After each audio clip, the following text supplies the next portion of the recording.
Shalom Bapak Ibu Saudaraku yang dikasihi oleh Tuhan kita Yesus Kristus. Kami ucapkan selamat hari Minggu dan salam jumpa kembali di dalam program Khotbah Minggu Sunday Blessing. Bersama saya Billy Elia yang akan menyampaikan khotbah kebenaran firman Tuhan. Dengan harapan kita sekalian orang percaya boleh bertumbuh dalam iman, pengharapan dan kasih oleh Yesus Kristus yang sudah menebus dan menyelamatkan kita. Dan di hari Minggu yang penuh dengan sukacita ini di tanggal 3 Agustus tahun 2025, kebenaran firman Tuhan kali ini akan mengangkat satu topik bahasan yang menarik dan sedikit kontroversial, tetapi kita wajib belajar supaya kita boleh mengerti. Judul khotbah kali ini ialah, apakah kita harus mendoakan orang yang sudah meninggal? Nas firman Tuhan terambil dari Ibrani 9 ayat 27.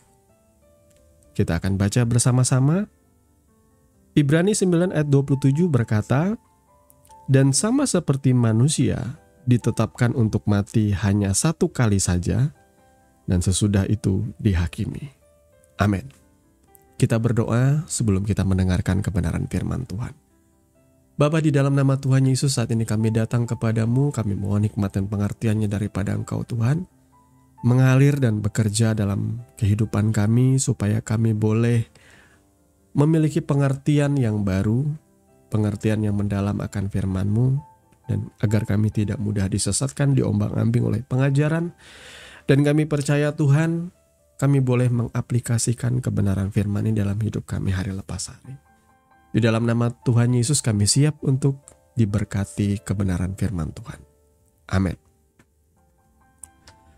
Bapak Ibu Saudaraku yang dikasihi oleh Tuhan kita Yesus Kristus ya, terus terang kebenaran firman kali ini yang saya sampaikan memang berangkat dari keresahan hati saya pribadi, karena saya tidak sengaja melihat ada satu story, kalau tidak salah Instagram apa TikTok saya lupa ya, karena itu lewat di beranda saya, jadi saya melihat ya, ada seorang pendeta yang sedang menyampaikan mengenai haruskah kita mendoakan orang mati. Yang membuat ini menjadi menarik ialah kolom komentarnya. Karena di dalam kolom komentar ada pro dan kontra. Dan saya tentu paham, yang pro tentu berasal dari aliran gereja yang mendukung konsep mendoakan orang yang sudah meninggal. Sementara yang kontra punya alasan yang sama juga. Karena bagi mereka tidak sepatutnya kita mendoakan orang yang sudah meninggal. Nah, dalam pembahasan kali ini saya akan menyampaikan firman jujur apa adanya. Ya, mungkin saya akan condong kepada satu pihak, tapi tidak lantas saya pun menyerang pihak yang lain. Karena sekali lagi, kebenaran firman Tuhan dan pekerjaan Roh Kudus itu dinamis. Kita boleh-boleh saja memegang teguh satu tradisi, satu aturan dari sebuah aliran gereja, tapi kita juga harus terbuka untuk melihat bagaimana firman itu berkata apa adanya dan sejujur-jujurnya. Saudara harus tahu bahwa Alkitab akan memberikan jawaban atas setiap pertanyaan saudara. Alkitab biasanya akan menjawab pertanyaan seputar Alkitab. Demikian juga ada yang namanya Dwi Ganda Saksi. Demikian juga ada yang namanya Alkitab memberikan afirmasi. Ya, saudara tidak usah ragu, saudara tidak usah takut, karena firman Tuhan ini akan berbicara gamblang, terus terang apa adanya menjawab setiap pertanyaan kita. Khususnya pertanyaan, apakah kita harus mendoakan orang yang sudah meninggal? Nah, kita akan memulai kerangka khotbah ini, renungan ini dengan satu pertanyaan ya. Pernahkah saudara mendoakan orang yang sudah meninggal? Jika ya, apa yang Anda doakan untuk mereka? Atau untuk seseorang itu yang sudah meninggal? Lalu apa tujuan saudara melakukannya? Yakni mendoakan orang yang sudah meninggal. Ya. Di satu aliran iman di dalam kekristenan, dan kita akan terus terang berbicara di aliran Katolik dan juga Ortodoks Timur, memang ada yang namanya misa arwah, ibadah yang secara spesifik mendoakan orang-orang yang sudah meninggal. Nah, saya sendiri dari latar belakang Protestan, tetapi tidak lantas saya tidak mau menyampaikan ini jujur apa adanya ya. Mari kita belajar lebih dalam lagi. Berangkat dengan kerangka pertanyaan tadi, pernahkah Anda mendoakan orang yang sudah meninggal?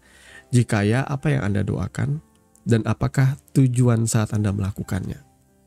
Nah, saya tidak lantas akan berkata, oh itu sesat, oh misa arwah itu salah, dan lain sebagainya. Karena jujur aja, jemaat yang meyakini mendoakan orang yang sudah meninggal pun mereka punya dasar kebenaran firman Tuhan ya. Bagi kita Kristen Protestan ya, kita biasanya memegang Alkitab yang sudah dikanonisasi ya. Kalau tidak salah ada 66 kitab ya. Sementara alasan daripada kelompok dari atau jemaat dari gereja Katolik dan Ortodoks Timur ialah mereka menggunakan dasar Deuterokanonika, yakni 2 Makabe ya. Jadi kalau di dalam kekristenan itu dasarnya tidak mendoakan orang yang sudah meninggal, itu adalah Ibrani 9 ayat 27 yang kita baca tadi, bahwa manusia itu mati satu kali saja dan setelah itu dia akan dihakimi. Yang kedua Lukas 16 ayat 19 sampai 31. Sekali lagi Lukas 16 ayat 19 sampai 31 yang menceritakan bagaimana Yesus memberikan gambaran mengenai kematiannya ketika ia menceritakan tentang orang kaya dan Lazarus yang miskinnya. Di situ dikatakan, singkat cerita, orang kaya dan Lazarus itu meninggal dan mereka akhirnya bangkit dalam kehidupan yang kedua. Tetapi berbeda, Lazarus yang miskin ini duduk di pangkuan Abraham. Duduk di pangkuan Abraham itu tidak literally dia dipangku sama Abraham, saudaraku. Itu artinya dia masuk ke dalam Firdaus, ke dalam surga, seperti itu. Pangkuan Abraham itu bicara soal surga, kekekalan di dalam Tuhan. Nah, sementara orang kaya yang bisa dibilang tidak peduli dengan sesamanya ini, dia meninggal dan dia masuk ke dalam Hades, ya, neraka. Kata orang sih Hades ini neraka sementara. Sampai hari penghakiman tiba baru puncaknya nanti lautan api. Saya tidak pernah tahu karena saya masih belum mati. Tetapi firman Tuhan menjelaskan seperti itu. Lalu orang kaya ini minta, berikanlah air karena di sini aku kepanasan, aku menderita. Tetapi kemudian si Lazarus bilang, di antara saya dan engkau ada jarak yang tidak terseberangi. Lalu orang ini minta lagi supaya diutus kepada sanak keluarganya. Minta supaya si Lazarus mengirim seseorang untuk memperingatkan sanak saudara biar mereka gak masuk dalam neraka. Tetapi sekali lagi, dikasih tahu bahwa antara orang hidup dan orang mati sudah tidak ada hubungannya lagi. Sudah tidak bisa saling menghubungi. Dan inilah menjadi alasan kenapa akhirnya dari kalangan Protestan khususnya tidak punya konsep mendoakan orang yang sudah meninggal ya. Karena bagi iman dalam Kristen, Protestan, Injili dan sebagainya, kesempatan bertobat itu hanya pada waktu hidup, ya. Karena ada alasannya di sini, saudara ya, ada alasannya di sini. Kalau seandainya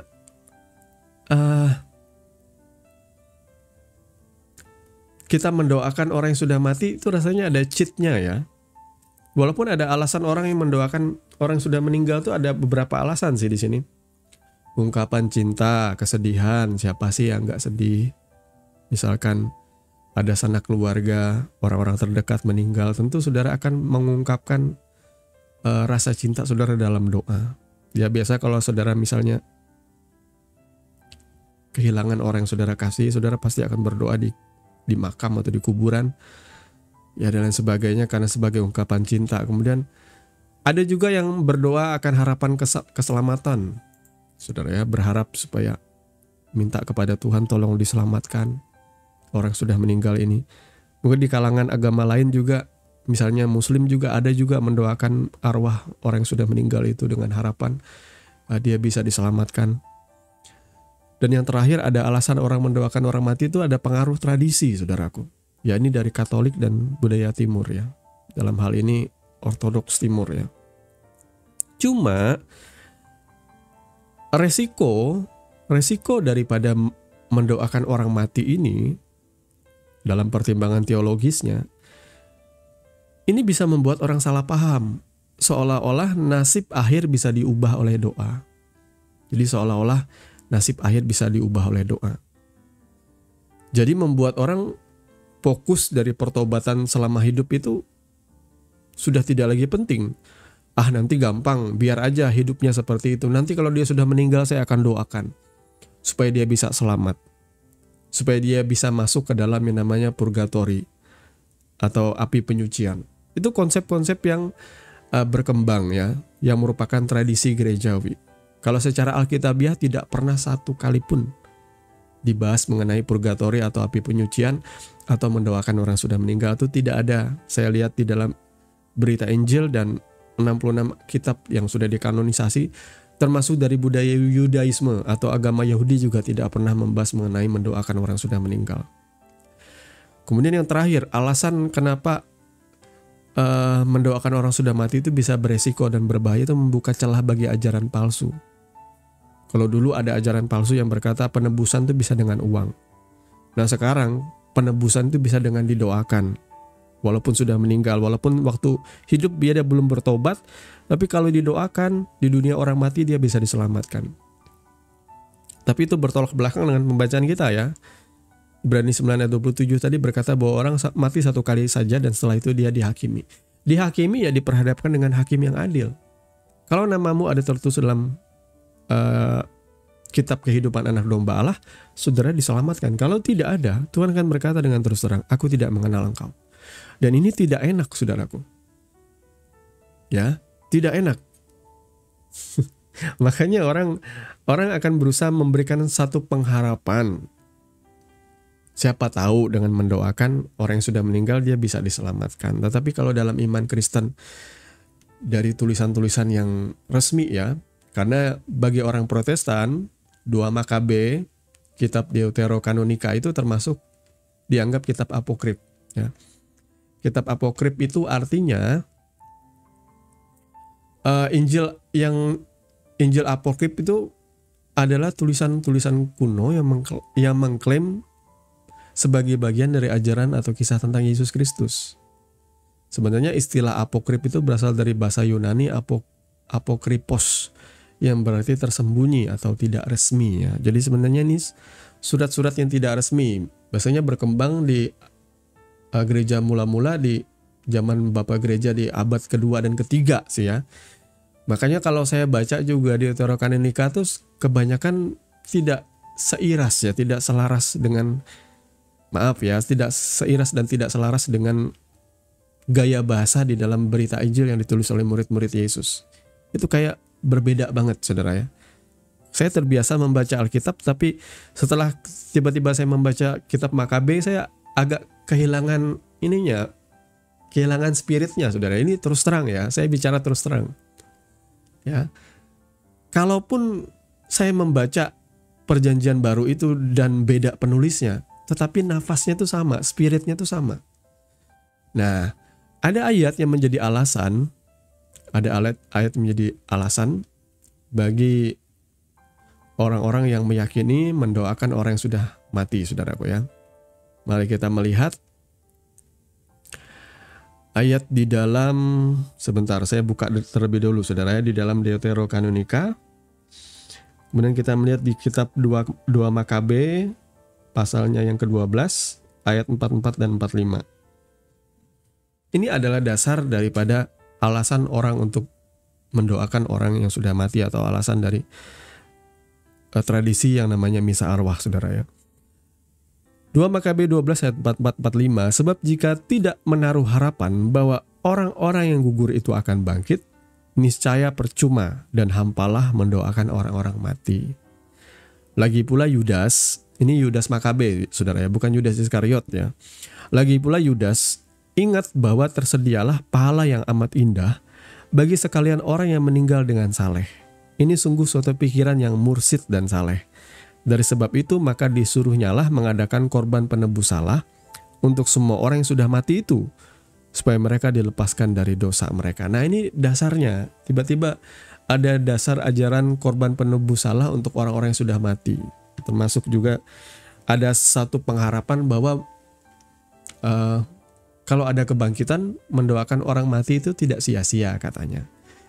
Nah, kita akan melihat lagi bagaimana landasan yang dikatakan dari sudut pandang Yudaisme atau budaya Yahudi ya. Di dalam perjanjian lama tidak ada praktik doa bagi arwah secara eksplisit, tidak ada. Bahkan Alkitab mencatat ya, kalau saudara berhubungan dengan arwah ya, berhubungan dengan dunia orang mati, saudara dianggap terkutuk atau melakukan sesuatu yang jahat di hadapan Tuhan.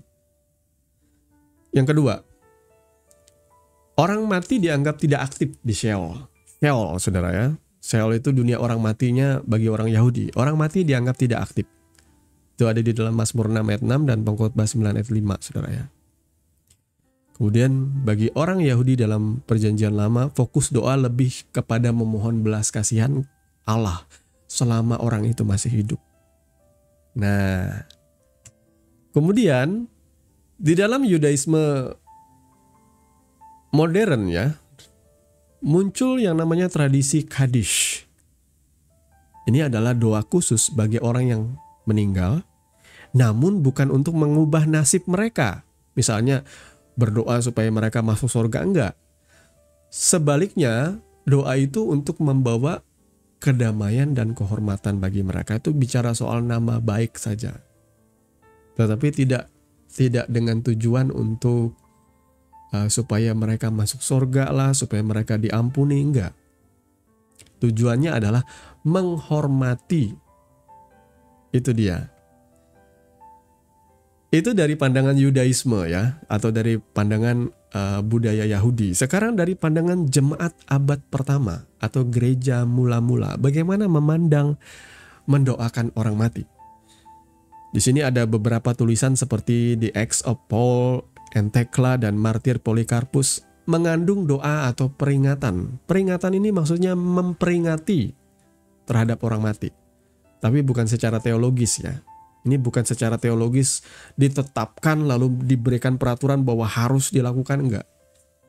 Yang kedua, saudara tahu katakombe ya, katakom Kristen di Roma itu banyak inskripsi menunjukkan permohonan doa atau berdoalah untuk kami. Ini menunjukkan keyakinan akan kelanjutan setelah kematian. Ya, maksudnya berdoa untuk kami itu untuk mengingat saja. Nah, itu gereja mula-mula. Yang jadi bahasan kita di sini ialah walaupun di dalam gereja mula-mula atau gereja abad pertama itu ada tulisan yang masih belum tegas seperti itu, tapi dalam kitab-kitab perjanjian baru yang kanonik, Matius sampai Wahyu, tidak ditemukan adanya praktek eksplisit mendoakan orang mati. Ya, jadi kalau kita kita memegang sebuah prinsip rohani, ya, kalau sesuatu perkara itu dianggap penting sekali, maka itu akan ada suatu ruang untuk pengajarannya. Kalau sesuatu hal itu dianggap penting. Sementara kalau tidak ada, maka itu akan menjadi bagian dari tradisi gerejawi saja. Jadi itu bukan sesuatu yang alkitabiah. Ya. Namun sekali lagi, orang Katolik dan Ortodoks Timur mereka punya alasan dari Deuterokanonika dari 2 Makabe tadi, 12 ayat 45 ayat 44 sampai dengan 45 itu dasar firman mereka. Tapi kita pun tidak boleh mempersalahkan. Bagi saya hanya ingin menyampaikan bahwa apa yang disampaikan terus terang di dalam Alkitab yang sudah dikanon lengkap dari Matius sampai Wahyu, bagi saya itu adalah nadinya. Bagi saya itu adalah garis besar yang utamanya. Selama ada di dalam situ maka itu penting. Tetapi kalau tidak ada di dalam situ, maka itu bukanlah sesuatu yang ditekankan, saudara ya. Nah, Bapak Ibu Saudaraku yang dikasihi oleh Tuhan kita Yesus Kristus, ada orang yang rindu memang orang-orang boleh diselamatkan yang ia kasihi, yang dimana ketika dia masih hidup, mungkin saja dia tidak sempat mendengarkan berita Injil. Jadi saudara berpikir bahwa dengan mendoakan siapa tahu Tuhan berbelas kasihan. Tapi Alkitab saya, dan saya juga sudah beberapa kali menyelesaikan membaca Alkitab dari Perjanjian Lama sampai Perjanjian Baru, memang tidak satupun saya menemukan ada secara spesifik atau secara terus terang atau secara gamblang membahas mengenai mendoakan orang yang sudah mati, saudaraku. Jadi maaf kalau seandainya mungkin saya akan lebih condong kepada tidak ada tempat bagi kita orang percaya untuk mendoakan orang yang sudah meninggal, karena sudah tidak ada lagi harapan. Setiap manusia ditentukan mati untuk satu kali, dan setelah itu dia akan diadili. Jadi Bapak Ibu Saudaraku yang dikasihi oleh Tuhan kita Yesus Kristus, mari kita dengan kerendahan hati melihat kenyataan ini. Ya, kita boleh saja misalnya meyakini pengajaran-pengajaran di dalam gereja, tetapi cek dan recheck lagi apakah pengajaran itu adalah pengajaran pokok atau itu hanyalah bagian dari tradisi gerejawi yang diajarkan turun-temurun. Karena Yesus pun pernah menegur orang-orang Farisi dan pemimpin-pemimpin agama. Dia katakan, bibir dan mulutnya memuliakan aku, tetapi hatinya jauh daripada aku. Itu kata Tuhan Yesus. Bibir mulutnya mengakui, memuji Tuhan, memuliakan Tuhan, tetapi hatinya jauh daripada Tuhan. Dan apa yang mereka lakukan hanyalah adat istiadat. Nah, kalau saudara memperhatikan dan cek dan recheck, apa yang Tuhan Yesus sebutkan dengan adat istiadat ialah ternyata hukum Taurat itu dimodifikasi, yang bukan ajaran pokok malah dimunculkan, malah diperberat. Yang tidak ada malah dibikin ada. Itu namanya tradisi, ya. Menafsirkan firman Tuhan tetapi dengan cara yang lebih diutamakan. Kalau saya pribadi, saya melihat nafasnya. Jadi kalau saya baca Alkitab dari Perjanjian Lama sampai Perjanjian Baru selesai, Matius sampai Wahyu selesai, kalau saya tidak menemukan ada praktek, ada perintah untuk mendoakan orang yang sudah mati, maka saya akan clear katakan, ini bukan hal yang utama. Tidak boleh kita lakukan. Kalau seandainya Yesus ada berpesan seperti itu, atau murid-murid mungkin menekankan, maka saya akan katakan boleh. Tapi kalau tidak ada penekanan, saya pikir ya kita tidak seharusnya menambahkan kebenaran firman Tuhan. Ini bagi saya ya.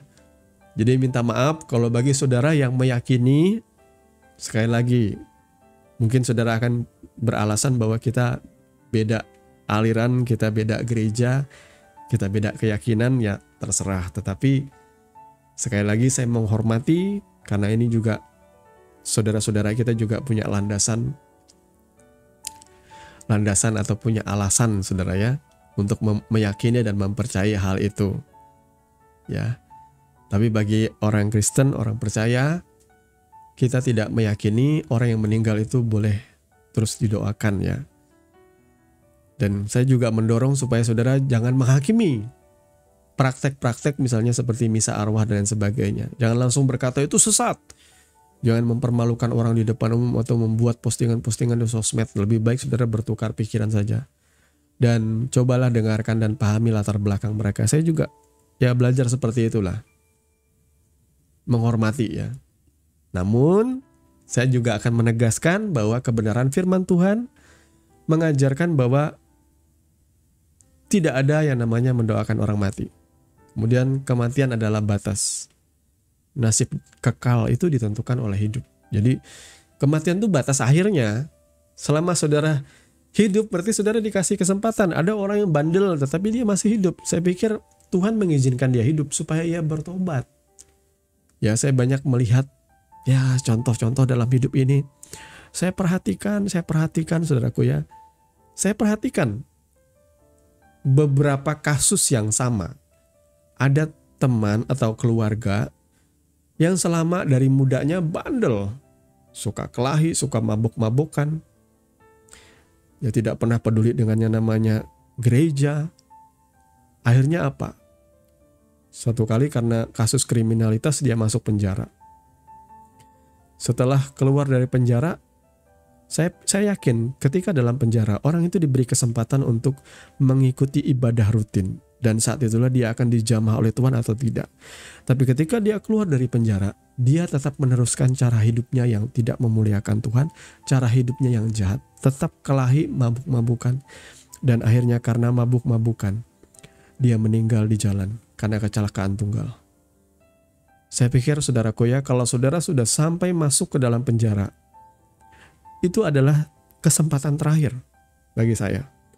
Kalau saudara, bapak ibu saudara, juga di penjara dalam tanda kutip, maaf ya, ini tidak semua sama. Ada orang yang dipenjara oleh karena sakit penyakit. Tiba-tiba dia kena penyakit yang parah. Ya, saya pikir itu adalah momen di mana engkau harusnya bertobat. Mungkin engkau sudah melenceng jauh dan Tuhan izinkan tubuhmu ya diserahkan kepada iblis. Itu ada dalam Alkitab. Tubuh saudara diserahkan kepada iblis supaya digocoh oleh iblis sama seperti Ayub. Supaya apa? Supaya saudara merendahkan hati dan datang kepada Tuhan. Tuhan baik loh dengan mengizinkan semua itu supaya saudara bertobat. Karena selama kita hidup, selama itulah kesempatannya ada. Karena setelah kita mati, sudah tidak ada kesempatan lagi bertobat. Sudah tidak ada. Alkitab dengan tegas berkata apa? Saya ada membaca ya. Ada orang-orang yang disebut dan mengaku nabi. Dan di dalam setelah kematian kekal, setelah kebangkitan maksud saya, dia berkata seperti ini, itu kan ada di dalam Matius ya. Tuhan, bukankah aku sudah bernubuat demi namamu? Bukankah aku sudah mengusir setan demi namamu? Nah ini orang-orang yang melayani, dan saya yakin ada harapan, ada pengharapan bahwa orang yang ini baik didoakan, diharapkan, dia bisa selamat, ternyata enggak. Enyahlah engkau dari hadapanku, hai engkau pembuat kejahatan, aku tidak mengenal engkau. Ya ini gak enak saudaraku ya. Dia kira dia dikenal oleh Tuhan, ternyata dia tidak dikenal Tuhan. Menjadi sebuah peringatan juga sih buat kita ya, para hamba-hamba Tuhan yang melayani. Jangan merasa bahwa saudara sudah melayani luar biasa, menjadi seorang pastor besar yang dikenal di mana-mana. Takutnya nih ya, maaf, saudara menggunakan semua itu menjadi alasan saudara. Saudara pikir bahwa saudara bakal mendapatkan tempat yang tertinggi di surga. Tapi tiba-tiba Tuhan berkata, siapa kamu? Aku tidak mengenal engkau. Karena selama ini engkau melayani itu cuma kedok. Di balik itu semua engkau memuaskan hawa nafsumu. Engkau bergelimang harta, engkau memuaskan dirimu dengan hartamu. Engkau juga punya simpanan, engkau juga berselingkuh. Engkau juga melakukan kejahatan, menindas bawahan-bawahanmu, menindas pekerja-pekerja di gereja, full-timermu, tidak engkau bertanggung jawab dengan mereka. Wah itu gak enak saudaraku. Tiba-tiba Tuhan berkata, aku tidak mengenal engkau. Saya yakin-yakinnya, saya yakin, ini catat ya omongan saya ini ya saudara. Kalau saudara ingat sampai kekekalan nanti, saudara tidak usah kaget.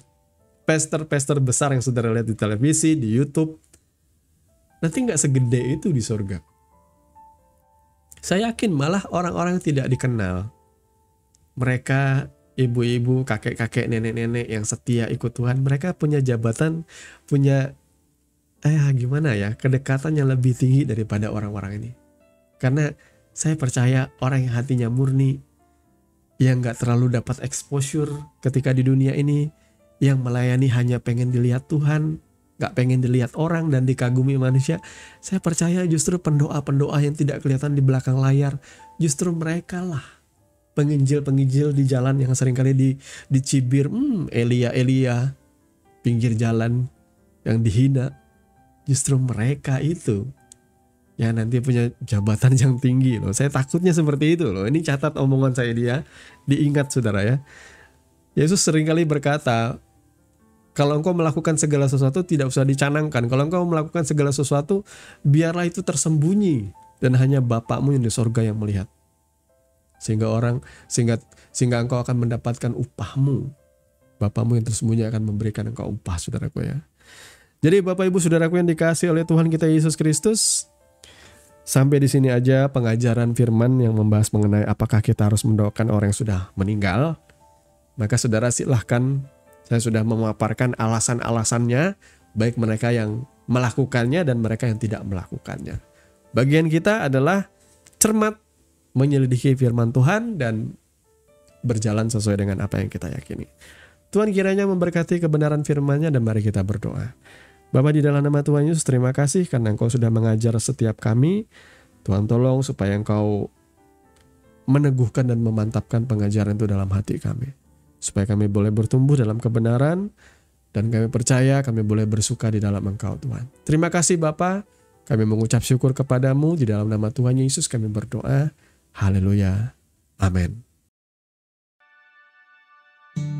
Bapak Ibu Saudara yang dikasihi oleh Tuhan kita Yesus Kristus, Anda baru saja mendengarkan kebenaran firman Tuhan yang kami percaya boleh menjadi dasar dan kekuatan di dalam setiap kehidupan saudara.